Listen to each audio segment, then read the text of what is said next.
কোনো প্রকার third party app ছাড়াই আপনি চাইলে আপনার ফোনের সমস্ত অ্যাপগুলোকে লক করে রাখতে পারবেন।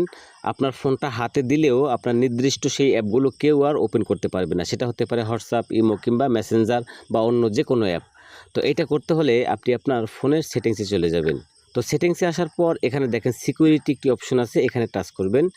এরপর নিচের দিকে যদি যান, এখানে দেখবেন যে অ্যাপ লক একটি অপশন আছে, এই অ্যাপ লকে আপনারা টাচ করবেন। তো এখানে আপনার নিজের মতন করে একটি পিন আপনি বসিয়ে রাখবেন। তো আমি পিন দিয়ে খুলে ফেললাম।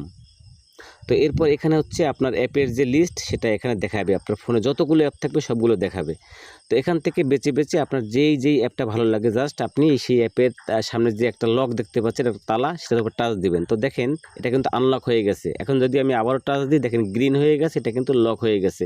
তো এই অ্যাপ্লিকেশনটি কিন্তু আমি ছাড়া কেউ খুলতে পারবে না। যেমন আমি বিকাশের উপর টাচ করলাম, তো দেখতে পাচ্ছেন এখানে কিন্তু লক দেখাচ্ছে। আমি ফিঙ্গার দিলাম, দেখেন লক কিন্তু